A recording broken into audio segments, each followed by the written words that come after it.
No border wall went up, no bombs fell, but something shifted, and entire state economies are starting to crack. A line of trucks sits idle at the crossing stores stocked for spring. Now sit empty business owners whisper about vanishing customers, silent phones, and cancelled bookings.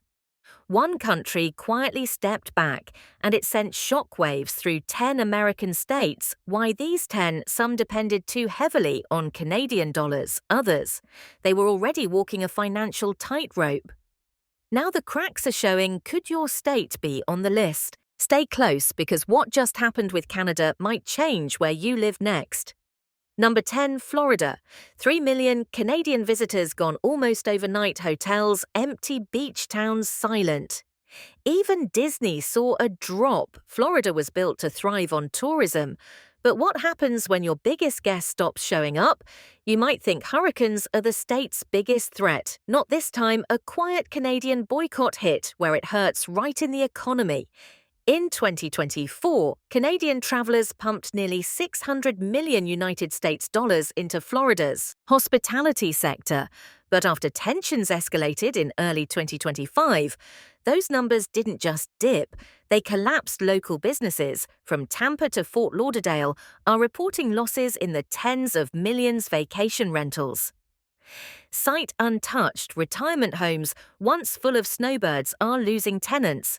And here's the kicker: Canada sends more tourists to Florida than any other country. Lose them, and you lose your lifeline. Could the Sunshine State be heading for a storm no one saw coming?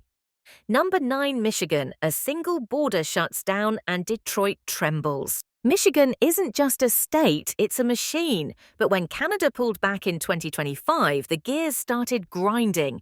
Auto plants went quiet, shipments vanished, and workers across the state were left asking, what now?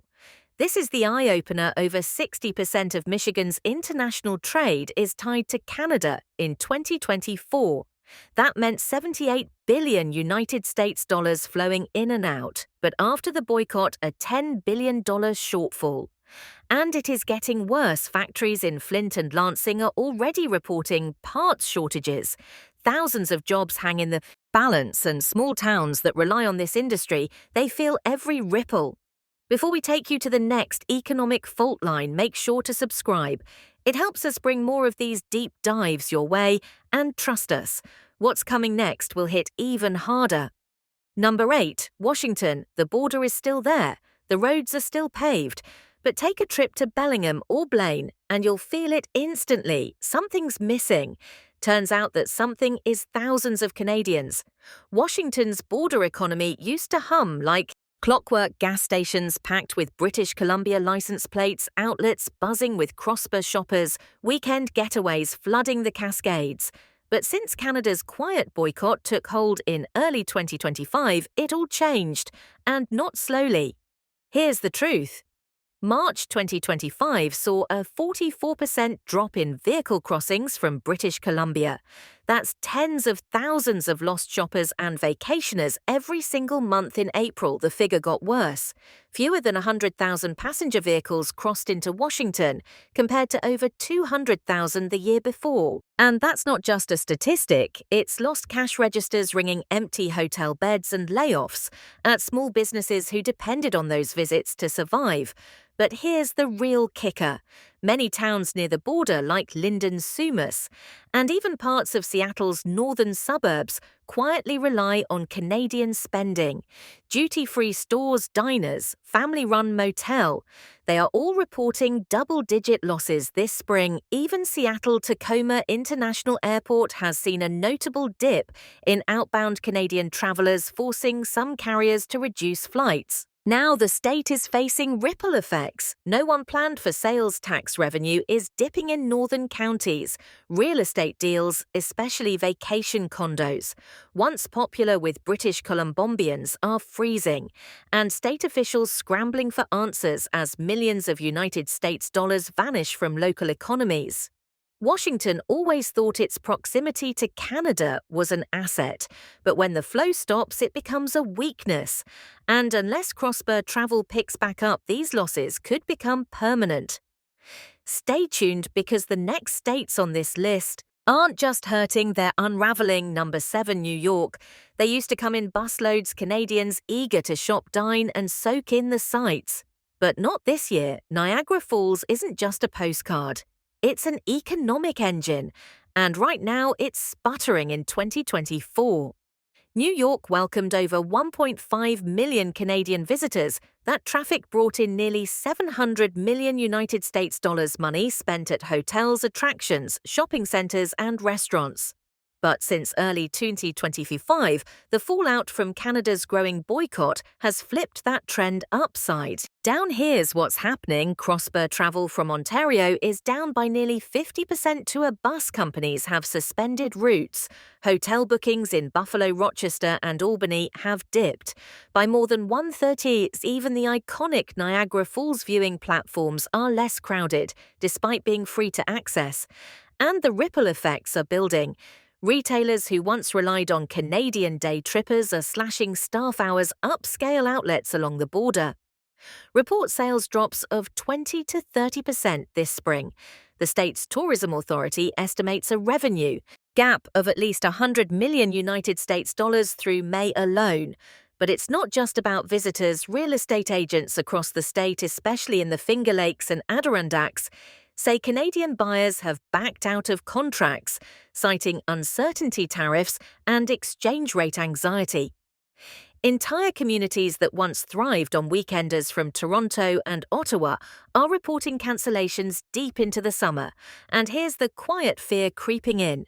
If this boycott stretches into the second half of 2025, some towns may not recover. Their budgets depend on seasonal tourism. Their workers depend on cross-border cash. New York's economy is vast, but its northern gateway is fragile. Before we head to the next state, unraveling from Canada's retreat, make sure to subscribe. That's how we keep delivering the facts they won't show you on cable news. Trust us, you won't believe who's next. Number 6, Texas barrels are still flowing, rigs are still pumping, but look past the pipelines. And Texas might not be as steady as it seems. Canada is one of Texas's biggest energy customers. In 2024 alone, the Lone Star State shipped over 18 billion United States dollars in petroleum products across the northern border. But since Canada's retaliatory trade restrictions took effect in early 2025, the numbers are shifting fast and not in Texas's favor. Refineries near Houston and Corpus Christi are feeling the pinch with tariffs tightening, and Canadian importers pulling back. Profit margins on fuel shipments have dropped by up to 5 United States dollars per barrel. That might not sound like much until you realize how many millions of barrels we're talking about. For some producers, that's the difference between growth and layoffs. And it's not just about exports. Texas-based logistics firms that once counted on smooth cross-border deliveries are now battling paperwork, delays, sudden surcharges, and cancelled contracts. That means fewer truckloads, fewer paychecks, and longer bottlenecks in border towns like Laredo and El Paso. Cross-border cargo has slowed by nearly 10% since February, creating ripple effects all the way up. Interstate 35 warehouses are laying off workers. Fuel demand is slipping. Small manufacturers who depended on Canadian partnerships, they're hanging by a thread. Even major ports are seeing signs of slowdown. At the Port of Houston, customs officials report that Canadian-bound shipments of crude derivatives and chemical goods are down sharply by nearly 12% in April, compared to the year before. Texas has always prided itself on independence, but in this case, the loss of a top trading partner is proving hard to ignore. Because when Canada closes its wallet, Texas feels it not just in oil country, but across trucking trade and towns that never expected to be part of a global standoff. And guess what? The next state on this list may be even more exposed. Number 5, California Silicon Valley still shines the beaches, still draw crowds but pull back the curtain, and California's economic engine is losing torque in one of its most overlooked gears, trade with Canada. Here's the part most people miss. Canada is California's second largest international trading partner in 2024 alone. The state exported over 18 billion United States dollars in goods north of the border, everything from semiconductors to almonds. But in 2025, that pipeline has started to buckle. Why retaliatory tariffs from Canada consumer backlash and a growing movement up north to buy Canadian, a campaign that is quickly cutting into California's bottom line. Exporters across the state are already reporting a 5% dip in shipments. High-margin products like California wine and software services are getting hit hardest, with Canadian clients turning to European or domestic options. Even the film and media industry. Yes, Hollywood has begun to feel it as co-productions freeze and Canadian funding dries up. But here's the part. Nobody's talking about this slowdown is not just corporate, it's personal. In cities like Fresno and Modesto, farm cooperatives that relied on Canadian contracts for processed fruit and nuts are now sitting on surplus. That means less money for growers, fewer seasonal jobs and tighter budgets. Across entire counties at the Port of Los Angeles, container traffic tied to Canadian destinations dropped nearly 8% this spring. That may sound small until you consider the ripple effect. Fewer dock workers on shift, fewer trucks on the road, and less tax revenue flowing to local governments. California's economy is vast, but even giants can stumble if they lean too hard in the wrong direction. Before we move on, take a moment to subscribe. These stories are unfolding fast, and it helps us keep digging into the facts you deserve to hear. Trust us. The next state on this list isn't just hurting, it's unraveling. From the inside out, number 4, Vermont. Quaint towns, rolling hills, red barns, and green mountains. But take a closer look, and the cracks are beginning to show. Vermont's economy has always leaned on its neighbors. Especially the one just across the northern border, Canada is not just a friend, it's a buyer, a big one. But since early 2025, that relationship has started to fray, and Vermont, it is feeling every splinter. Here's what most people don't realize. Nearly half of Vermont's specialty food exports go to Canada. We are talking about artisanal cheese, small batch syrups, and craft dairy products that helped put Vermont on the culinary map. But as Canadian tariffs rise and domestic producers up north promote buy Canadian alternatives, Vermont's market share is disappearing, and it's not a slow fade in the last 4 months. Maple syrup exports to Canada dropped by 50%. Local sugar makers report unsold barrels stacking up in barns, some facing their worst sales season. In a decade, the cheese industry, famous names Family Farms, is no better. Orders from Canadian grocers are down nearly 40%. That might sound like a trade story, but on the ground it is much more personal in towns like Midbury and Brattleboro Weekend. Farmers markets are seeing fewer visitors. Dairies that once relied on cross-spur bulk deals are now laying off workers, and tourism, Vermont's other economic leg, is taking a hit too. Canadians made up a meaningful slice of the state's winter tourism economy. Ski season bookings from Quebec alone are down by 30%. With such a rural economy, these losses ripple far. One cancelled truckload means a missed mortgage payment for the driver, fewer supplies bought from local shops, and one less restaurant serving local cheese. Vermont is not collapsing, but it is shrinking quietly, steadily, and far from the spotlight. And if Canada's boycott continues, this peaceful postcard of New England may start losing its colour faster than anyone expected. Number 3, Maine. It smells like salt water and fresh-cut pine, but behind the charm of coastal Maine, something deeper is starting to rot. This state has long depended on its cold Atlantic waters and the steady appetite of its northern neighbour, but now that lifeline is unraveling fast. Here's the truth.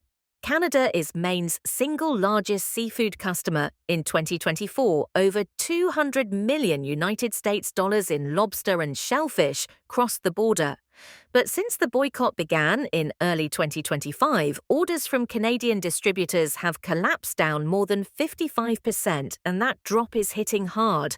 In places like Rockland and Stonington docks are quieter than they should be. Lobstermen are tying off boats earlier in the day. Processors are scaling back shifts. Some Plants that were once humming around the clock now sit half idle by noon for a state that exports most of what it catches, that is nothing short of economic suffocation. But it does not stop at the water restaurants that count on fresh-caught lobster. To drive summer tourism are already revising their menus or their business hours. Gift shops in Bar Harbor that once catered to Canadian tourists are watching foot traffic dry up. Even inland communities are feeling the pinch as seafood truck routes shrink and orders get slashed. The state's fishing economy is deeply seasonal, and losing an entire spring's worth of trade could mean a full year of debt. Local co-ops estimate losses in the tens of millions of United States dollars just in the first quarter of 2025 alone. And here's the kicker. This industry doesn't have a safety net. There is no alternate buyer lined up, no diversified export plan waiting in the wings. When Canada closes its wallet, Maine has nowhere else to turn before we head to the next unraveling state. Make sure to subscribe. These stories need to be told, and the next one might shake you even harder. Number 2. North Dakota grain silos stretch across the plains. Trains rumble through empty towns, but lately, fewer of those train cars are heading north.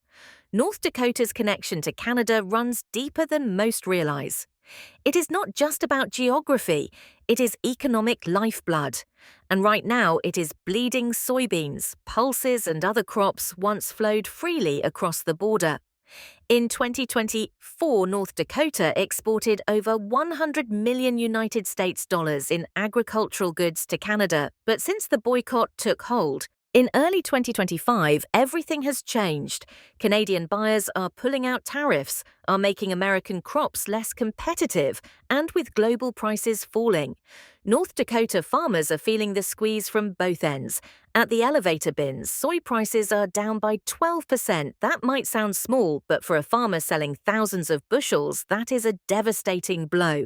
Farm gate losses across the state are already climbing past 10 million United States dollars this season alone, and the damage does not stop at the fields agricultural. Equipment dealers in Minette and Grand Forks say sales are slumping. Fertilizer suppliers are seeing order delays.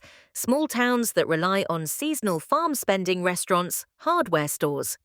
Fuel stops are reporting quieter days and thinner margins. This is not a sudden collapse. It is a slow grind, a tightening noose around an economy built on exports, where even a minor disruption can cause a long-term slide. North Dakota may look steady from a distance, but step closer and you will see it missed payments, silent silos, and a creeping uncertainty. That is spreading 1 acre at a time. Number 1, Alaska. The roads are long, the skies are wide, but Alaska is suddenly feeling a lot more isolated than usual. Here is the reality. For decades, Alaska has depended on overland routes through Canada for basic trade, fuel supply, and tourism. But in 2025, those routes became far less reliable.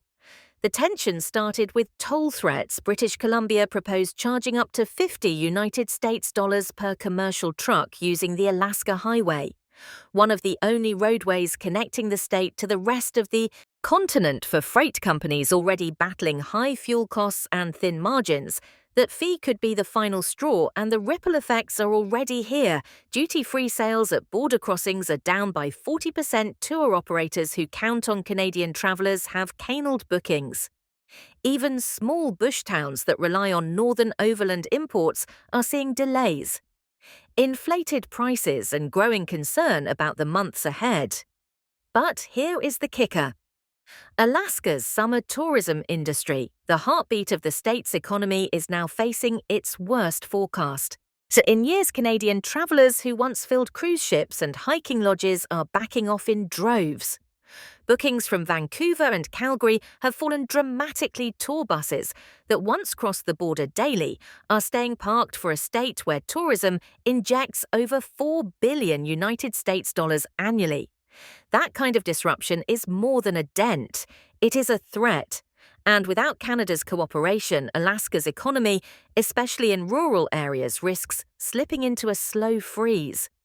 This is not just about border politics, it is about access. Affordability and survival. In one of the most remote corners of the country, Alaska has weathered storms before, but this one, it is not coming from the sky, it is coming from just across the border. These 10 states are already feeling the pressure, and if tensions with Canada continue, the fallout could spread fast. Do not wait until it hits your doorstep. Subscribe, like, and share this video to stay informed. The more people who know, the better prepared we all are. Stay sharp, stay ahead.